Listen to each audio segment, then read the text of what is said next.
నమస్కారం. సిక్కల హృదయ స్పందనకి స్వాగతం. నేను మీ సంతోష్. ముందుగా ఈనాటి వార్తల్లోని వివరాలు ఇలా ఉన్నాయి. ఆపదలో ఉన్న కుటుంబాలను ఆదుకునేందుకు కూటమి ప్రభుత్వం నిరంతరం కృషి చేస్తుందని శ్రీకాకుళం ఎమ్మెల్యే గుండు శంకర్ అన్నారు. విశాఖ ఏ కాలనీలో నిర్వహించిన కార్యక్రమంలో నియోజకవర్గానికి చెందిన 35 మంది లబ్ధిదారులకు 38 లక్షల విలువైన ముఖ్యమంత్రి సహాయ నిధి చెక్కులను పంపిణీ చేశారు. ఈ సందర్భంగా ఎమ్మెల్యే మాట్లాడుతూ ముఖ్యమంత్రి నారా చంద్రబాబు నాయుడు నాయకత్వంలోని కూటమి ప్రభుత్వం సంక్షేమానికి పెద్దపీట వేస్తుందన్నారు. పెన్షన్ల పెంపు, తల్లికి వందనం, 3 ఉచిత గ్యాస్ సిలిండర్లు, అన్నదాత సుఖీభవ, మత్స్యకారులు, చేనేత కార్మికులకు ఆర్థిక సాయం వంటి పథకాలను అమలు చేస్తున్నట్లు తెలిపారు.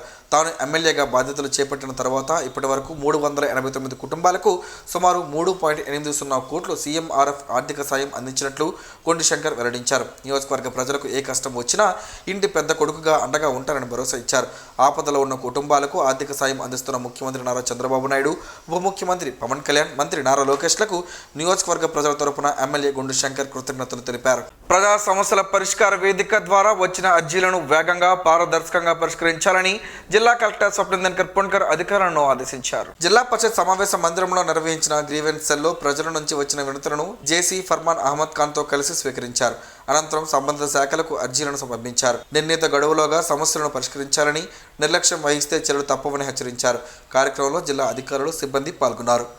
సంఘాలకు అతీతంగా జర్నలిస్టులంతా ఐక్యంగా పనిచేసి ప్రెస్ క్లబ్ కు నూతన శోభ తీసుకురావాలని సీనియర్ జర్నలిస్టులు పిలుపునిచ్చారు. ప్రెస్ క్లబ్ పునః ప్రారంభానికి సంబంధించి నిర్వహించిన సమావేశానికి జిల్లాలోని వివిధ మీడియా సంస్థలకు చెందిన సుమారు 200 మంది జర్నలిస్టులు హాజరయ్యారు. ప్రెస్ క్లబ్ ఆస్తుల పరిరక్షణ, నిర్వహణ కోసం 60 మందికి పైగా సభ్యులతో అడాక్ కమిటీ ఏర్పాటు చేశారు. సభ్యత్వాల కోసం త్వరలో దరఖాస్తులు స్వీకరించి పరిశీలన అనంతరం సభ్యత్వ కార్డులు అందజేయాలని నిర్ణయించారు. ఆస్తుల పరిరక్షణ, అన్యాక్రాంతంపై సమిష్టిగా పోరాడాలని పిలుపునిచ్చారు. ఆగస్టు 15న ప్రెస్ క్లబ్ భవనంపై జాతీయ జెండా ఎగురవేయాలని నిర్ణయించారు. ప్రెస్ క్లబ్ గేటు దాటిన తర్వాత అందరూ జర్నలిస్టులే అని పేర్కొంటూ సీనియర్లు, జూనియర్లు ఐక్యంగా పనిచేయాలని పిలుపునిచ్చారు. సమావేశంలో పలువురు సీనియర్ జర్నలిస్టులు, వివిధ మీడియా సంస్థల ప్రతినిధులు పాల్గొన్నారు. పాత శ్రీకాకుళంలోని శ్రీ సంతోషిమాత అమ్మవారి దేవస్థానంలో శ్రావణ మాస ఉత్సవాలు ఆగస్టు 13 నుంచి సెప్టెంబర్ 11 వరకు నెల రోజుల పాటు వైభవంగా నిర్వహించనున్నట్లు ఆలయ ప్రధాన అర్చకులు కిరణ్ కుమార్ శర్మ తెలిపారు. ఈ సందర్భంగా ప్రతిరోజు అమ్మవారికి ప్రత్యేక పూజలు, అర్చనలు, కుంకుమ పూజలు నిర్వహించనున్నట్లు పేర్కొన్నారు. శ్రావణ మాసంలో ఆగస్టు 14వ తేదీన మొదటి శుక్రవారం, ఆగస్టు 21వ తేదీన రెండవ శుక్రవారం వరలక్ష్మి వ్రతం, ఆగస్టు 28వ తేదీన మూడో శుక్రవారం శ్రావణ శుద్ధ పౌర్ణమి, సెప్టెంబర్ 4న 4వ శుక్రవారం, సెప్టెంబర్ 11న 5వ శుక్రవారం ప్రత్యేక పూజలు నిర్వహించనున్నట్లు తెలిపారు. నెల రోజుల పాటు సుప్రభాత సేవ, క్షీరాభిషేకం, త్రికాల అర్చనలు, సహస్రనామార్చన, కుంకుమ పూజలు, మహాలక్ష్మి పూజలు, వరలక్ష్మి వ్రతాలు, లలిత సహస్రనామం, శ్రీ సూక్తం, దుర్గా సూక్తం పారాయణాలు, ప్రత్యేక హోమాలు, మహాహారతి తదితర కార్యక్రమాలు నిర్వహించనున్నారు. శ్రావణ మాసంలో శ్రీ సంతోషిమాత అమ్మవారిని దర్శించుకుని ప్రత్యేక పూజల్లో పాల్గొని అమ్మవారి ఆశీస్సులు పొందాలని ఆలయ ఈవో భక్తులకు ఆహ్వానం పలికారు. స్వాతంత్రోద్యమ స్ఫూర్తితో కేంద్ర బీజేపీ ప్రభుత్వ కార్మిక, రైతాంగ, ప్రజా వ్యతిరేక విధానాలకు వ్యతిరేకంగా పోరాడాలని కార్మిక, రైతు ప్రజా సంఘాల నాయకులు పిలుపునిచ్చారు. క్విట్ ఇండియా డే సందర్భంగా సోమవారం శ్రీకాకుళంలోని కేంద్ర పన్నులు, ఆదాయపు పన్నుల శాఖ కార్యాలయం వద్ద కార్మిక, రైతు, వ్యవసాయ కార్మిక సంఘాల ఆధ్వర్యంలో జైల్ భరో కార్యక్రమం నిర్వహించారు. కార్యాలయంలోకి వెళ్లేందుకు ప్రయత్నించిన వారిని పోలీసులు అడ్డుకుని 24 మందిని అరెస్టు చేసి 2వ పట్టణ పోలీస్ స్టేషన్కు తరలించారు. ఈ సందర్భంగా నాయకులు మాట్లాడుతూ కార్మిక వ్యతిరేక 4 లేబర్ కోడ్లను రద్దు చేసి కనీస వేతనం 31,000 రూపాయలు ఇవ్వాలని డిమాండ్ చేశారు. రైతులకు అన్ని పంటలకు C2+ 50% ఫార్ములాతో కనీస మద్దతు ధర కల్పించాలని, కౌలు రైతులకు పంట రుణాలు అందించాలని కోరారు. MNREGS పునరుద్ధరించి 200 రోజుల పని, రోజుకు 600 రూపాయల వేతనం కల్పించాలని, సామాజిక భద్రత పెన్షన్ నెలకు 10,000 రూపాయలకు పెంచాలని డిమాండ్ చేశారు. అమెరికాతో ప్రతిపాదిత స్వేచ్ఛ వాణిజ్య ఒప్పందం ఆక్వా రైతులకు నష్టం కలిగించేలా ఉందని విమర్శిస్తూ ఆ ఒప్పందాన్ని రద్దు చేయాలని కోరారు. ప్రభుత్వ రంగ సంస్థల ప్రైవేటీకరణను నిలిపివేసి ప్రజాస్వామ్య హక్కులు, రాజ్యాంగాన్ని పరిరక్షించాలని పిలుపునిచ్చారు. కార్యక్రమంలో సిఐటియు రాష్ట్ర కార్యదర్శి పి తేజేశ్వరరావు, జిల్లా అధ్యక్షులు సిహెచ్ అమర్నాయుడు, కె నాగమణి, ఏఐటియుసి జిల్లా ప్రధాన కార్యదర్శి టి తిరుపతిరావు, ఏపీ రైతు సంఘం నాయకులు పొందూరు చంద్రరావు, పోలాకి ప్రసాదరావు, వ్యవసాయ కార్మిక సంఘం నాయకులు సర్ల ప్రసాద్, గంగరాపు సింహాచలం, కౌలు సంఘం జిల్లా ప్రధాన కార్యదర్శి వెలమల రమణ, కాంగ్రెస్ నాయకులు సనపల అన్నాజీరావు, రెల్ల సురేష్ తదితరులు పాల్గొన్నారు. ప్రభుత్వ ఆస్తులను కాపాడడం ప్రజలందరి బాధ్యతని ఉత్తరాంధ్ర చెరువుల పరిరక్షణ సమితి ఉద్యమ నేత యాళ్ల మల్లేశ్వరరావు అన్నారు. చెరువులు, కుంటలు, కాలువలు, ఇతర నీటి వనరులను ఆక్రమణ నిర్మాణాల నుంచి కాపాడాలనే డిమాండ్తో సమితి ఆధ్వర్యంలో నిర్వహించారు. 6 రోజుల స్వచ్ఛంద ధర్నా నేటితో ముగిసింది. ఈ సందర్భంగా మల్లేశ్వరరావు మాట్లాడుతూ 6 రోజులుగా ఎటువంటి రాజకీయ ప్రయోజనం లేకుండా ప్రజా ప్రయోజనమే లక్ష్యంగా శాంతియుతంగా ధర్నా నిర్వహించామన్నారు. జిల్లాలోని వివిధ ప్రాంతాల నుంచి వచ్చిన చెరువుల ఆక్రమణ నిర్మాణాలు, ప్రభుత్వ భూముల పరిరక్షణలో అధికారుల నిర్లక్ష్యానికి సంబంధించిన ఫిర్యాదులు, ఆధారాలను సేకరించి జిల్లా కలెక్టర్కు సమగ్ర రిప్రజెంటేషన్ అందిస్తున్నామని తెలిపారు. చెరువులు కేవలం నీటి నిల్వ ప్రాంతాలు మాత్రమే కాకుండా సాగునీరు, భూగర్భ జలాల పెంపు, వర్షపు నీటి నిల్వ, పర్యావరణ పరిరక్షణకు కీలకమైన ప్రజా ఆస్తులని పేర్కొన్నారు. ఆక్రమణలపై ఫిర్యాదులు వచ్చిన అధికారులు సకాలంలో చర్యలు తీసుకోకపోవడం, విచారణలో జాప్యం, ఆక్రమణ తొలగింపులో నిర్లక్ష్యానికి కలెక్టర్ దృష్టికి తీసుకెళ్తున్నామని చెప్పారు. 6 రోజుల ధర్నా ముగిసినంత మాత్రాన తమ పోరాటం ముగియదని, రిప్రజెంటేషన్పై స్పష్టమైన చర్యలు ప్రారంభించే వరకు ప్రజాస్వామ్య పద్ధతిలో ఉద్యమాన్ని కొనసాగిస్తామని మల్లేశ్వరరావు స్పష్టం చేశారు. జిల్లాలోని చెరువులపై సమగ్ర విచారణ జరిపి ఆక్రమణలను తొలగించి బాధ్యులపై కఠిన చర్యలు తీసుకోవాలని డిమాండ్ చేశారు. కార్యక్రమంలో కాంగ్రెస్ నాయకులు సనపల అన్నాజీరావు, బుడ్డేపల్లి సంధ్యారాణి, సమితి వ్యవస్థాపక అధ్యక్షులు మరిసర్ల కృష్ణమూర్తి నాయుడు, రాష్ట్ర అధ్యక్షులు జె ఈశ్వర్ ప్రసాద్, విశాఖ అధ్యక్షులు దేవుపల్లి శ్వేతారాం, చీఫ్ అడ్వైజర్ జగన్నాథ ప్రసాద్ రాయగురు, రాష్ట్ర ఉపాధ్యక్షులు పంచిరెడ్డి కృష్ణారావు తదితరులు పాల్గొన్నారు.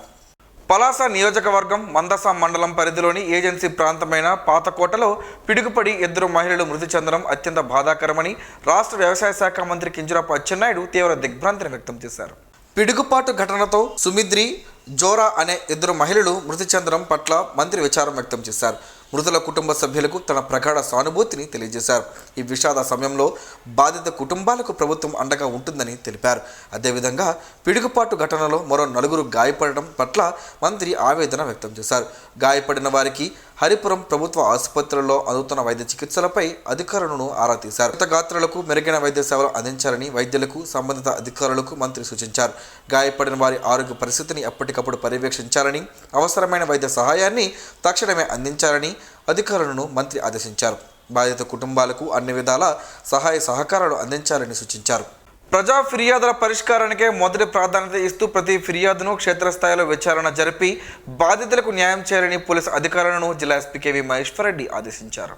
సోమవారం జిల్లా పోలీస్ కార్యాలయంలో నిర్వహించిన ప్రజా ఫిర్యాదుల స్వీకరణ పరిష్కార కార్యక్రమంలో జిల్లాలోని వివిధ ప్రాంతాల నుంచి వచ్చిన ప్రజల నుంచి జిల్లా ఎస్పీ మొత్తం 60 ఫిర్యాదులను స్వీకరించారు. ఈ సందర్భంగా జిల్లా ఎస్పీ మాట్లాడుతూ ప్రజల సమస్యల పరిష్కారమే పోలీస్ శాఖ ప్రధాన బాధ్యత అని పేర్కొన్నారు. ప్రతి ఫిర్యాదుపై సంబంధిత అధికారులు ప్రత్యేక చొరవ తీసుకొని నిష్పక్షపాతంగా విచారణ నిర్వహించి చట్టపరమైన చర్యలు చేపట్టి వీలైనంత త్వరగా పరిష్కరించాలని అధికారులకు సూచించారు. ఫిర్యాదుల పరిష్కారంలో ఎలాంటి నిర్లక్ష్యం లేదా జాప్యానికి తావు ఉండరాదని స్పష్టం చేశారు. ఈ కార్యక్రమంలో అందిన ప్రతి అర్జీని జిల్లా ఎస్పీ స్వయంగా పరిశీలించి ఫిర్యాదుదారులతో స్వయంగా మాట్లాడి వారి సమస్యలను తెలుసుకున్నారు. అనంతరం సంబంధిత పోలీసు అధికారులతో నేరుగా ఫోన్లో ద్వారా మాట్లాడి ఆయా ఫిర్యాదులపై తక్షణమే విచారణ చేపట్టి బాధితులకు న్యాయం జరిగేలా చర్యలు తీసుకోవాలని ఆదేశించారు. ప్రజా ఫిర్యాదులపై తీసుకున్న చర్యలపై నివేదిక రూపంలో పోలీసు కార్యాలయానికి సకాలంలో అందజేయాలని స్పష్టం చేశారు. ఈ కార్యక్రమంలో కుటుంబ వివాదాలు, పౌర సంబంధిత సమస్యలు, ఆస్తి వివాదాలు, సైబర్ మోసాలు తదితర అంశాలకు సంబంధించిన మొత్తం 60 ఫిర్యాదులు స్వీకరించబడ్డాయి.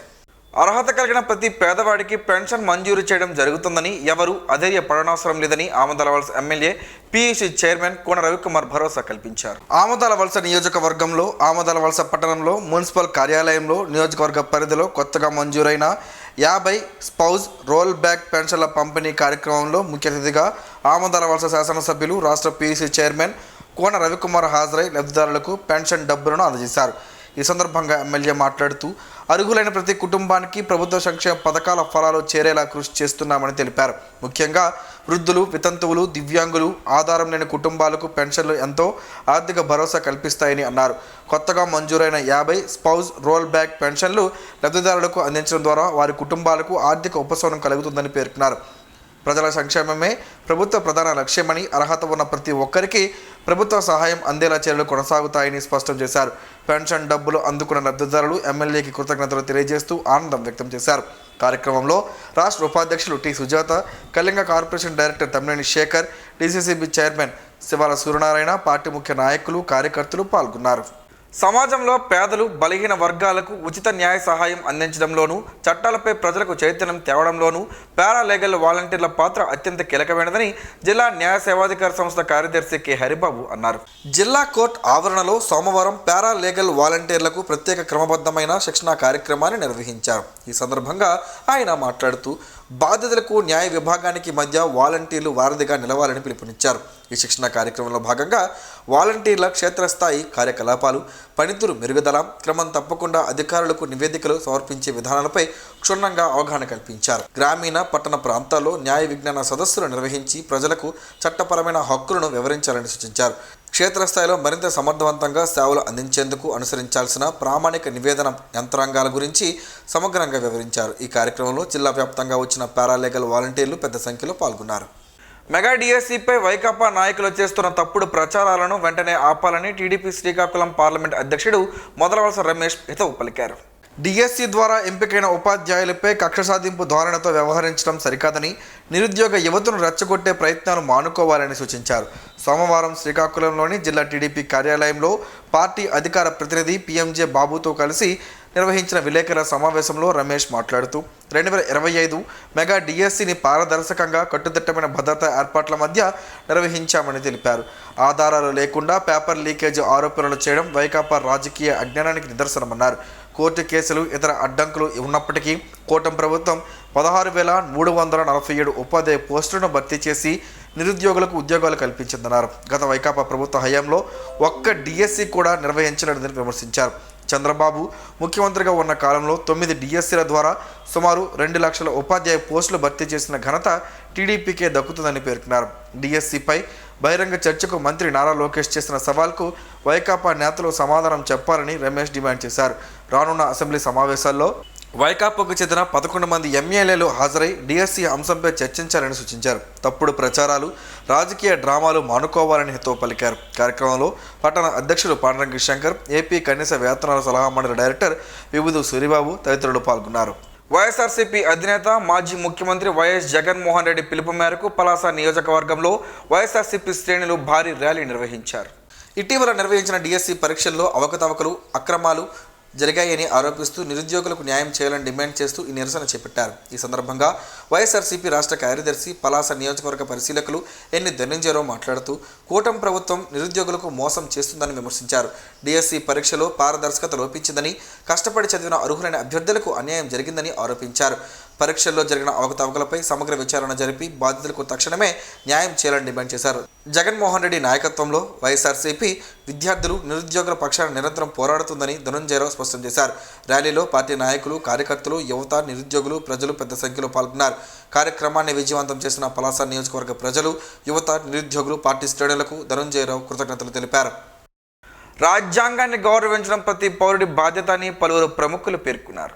భారతీయ హ్యూమన్ రైట్స్ కౌన్సిల్ ఆధ్వర్యంలో క్విట్ ఇండియా దినోత్సవ వేడుకలు, ఎక్సలెన్స్ అవార్డుల ప్రదానం, విద్యార్థుల వ్యాసరచన, చిత్రలేఖనం పోటీల విజేతలకు బహుమతుల కార్యక్రమం నగరంలోని జాబ్లీ కన్వెన్షన్ హాల్లో ఘనంగా నిర్వహించారు. ఈ సందర్భంగా టీడీపీ జిల్లా అధ్యక్షుడు మొదలవలస రమేష్, బీజేపీ జిల్లా అధ్యక్షుడు సిరిపురం తేజేశ్వరరావు, డీసీసీ అధ్యక్షుడు సనపల అన్నజీరావు, రెడ్రాస్ జిల్లా chairman P Jaganmohan Rao, doctor సోర శ్రీనివాసరావు, గొండు స్వాతి శంకర్ తదితరులు బీహెచ్ఆర్సీ సామాజిక సేవలను అభినందించారు. వివిధ రంగాల్లో విశిష్ట సేవలు అందించిన పలువురికి ఎక్సలెన్స్ అవార్డులు అందజేయగా వ్యాసరచన, చిత్రలేఖనం పోటీల్లో విజేతలైన విద్యార్థులకు బహుమతులు అందించారు.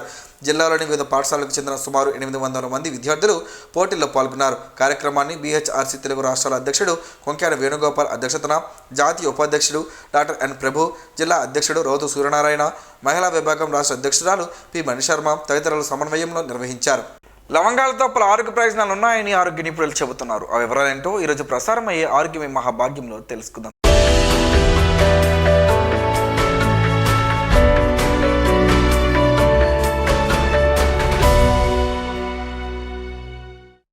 లవంగాలలో ఫైబర్, మ్యాంగనీస్, విటమిన్ సి, కే ఉన్నాయి. మ్యాంగనీస్ మెదడు పనితీరును పెంచుతుంది, ఎముకలు గట్టిపడడానికి ఉపయోగపడుతుంది. విటమిన్ సి, కే రోగ నిరోధకతను పెంచుతాయి, అదేవిధంగా రక్తం గడ్డకట్టడానికి సహాయపడతాయి. లవంగాలలో యాంటీ మైక్రోబియల్ లక్షణాలు పుష్కలంగా ఉన్నాయి. ఇవి తిమ్మిర్లు, అలసట, అతిసారం వంటి రుగ్మతలకు కారణమైన బ్యాక్టీరియా పెరుగుదలను నియంత్రించడంలో సహాయపడుతుంది. లవంగాలలో ఉన్న యాంటీ బ్యాక్టీరియల్ లక్షణాలు పూర్తి ఆరోగ్యాన్ని మెరుగుపరచడంలో సహాయపడుతుంది, ఎందుకంటే అంటువ్యాధులకు కారణమైన బ్యాక్టీరియా పెరుగుదలను అడ్డుకునే సామర్థ్యం వీటిలో ఉంది. ఇంతేకాదు లవంగాల వల్ల ఎన్నో ప్రయోజనాలు ఉన్నాయి. లవంగం నూనె బ్రాంకైటిస్, ఆస్తమా, ఇతర శ్వాస సమస్యలను, జలుబు, దగ్గు నుండి వాటిని తగ్గించడానికి ఉపయోగపడుతుంది. ఈ నూనె శ్వాసనాళాన్ని హాయిపరుస్తుంది. యాంటీ ఇన్ఫ్లమేటరీ గుణాలను కూడా కలిగి ఉంది. లవంగం నూనెను ఛాతీపై, ముక్కుపై, ముక్కు చుట్టూ నెమ్మదిగా మర్దన చేస్తే చాలా ఉపశమనం కలుగుతుంది.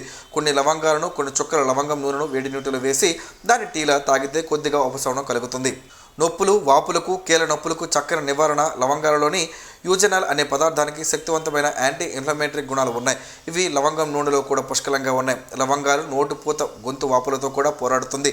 రోజు లవంగాలు తీసుకున్న వారిలో కేవలం 7 రోజుల్లో సైటోకిన్ స్థాయిలు తగ్గుతాయి. ఈ సైటోకైన్లను తగ్గించడం వల్ల కీళ్ళ నొప్పులు, ఆర్థరైటిస్ గణనీయంగా తగ్గుతాయి.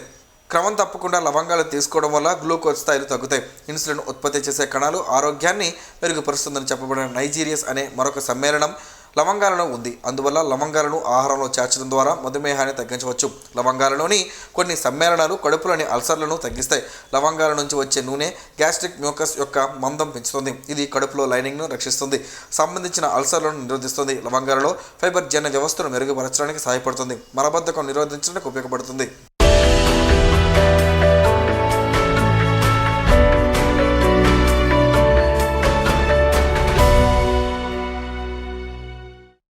ఈరోజు వార్తల్లో ఒక మంచి మాటను విందాం, ఆచరిద్దాం. సమాజ శ్రేయస్సును కాంక్షించే మహనీయుల మాటల నుంచి ఈరోజు.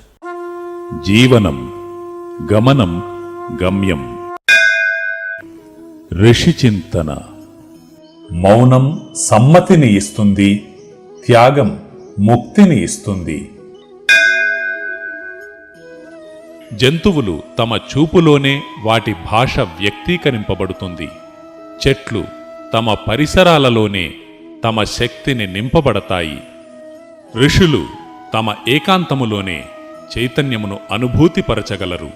ఓం శ్రీ గాయత్ర్యై నమః. స్పందన ప్రేక్షకుల కోసం స్పందన న్యూస్ని ఇప్పుడు యూట్యూబ్లో అందుబాటులో ఉంచడమైంది. ఎస్టీవీ స్పేస్ స్పందన అని టైప్ చేసి వీక్షకులు తమ అనుకూలమైన సమయంలో న్యూస్ని వీక్షించగలరు. ఈ వార్తలు ఇంతటితో సమాప్తం. మరలా ప్రసారం అయ్యే స్పందన న్యూస్లో కలుసుకుందాం. అంతవరకు సెలవు. నమస్కారం. మీ మాటే మా బాట.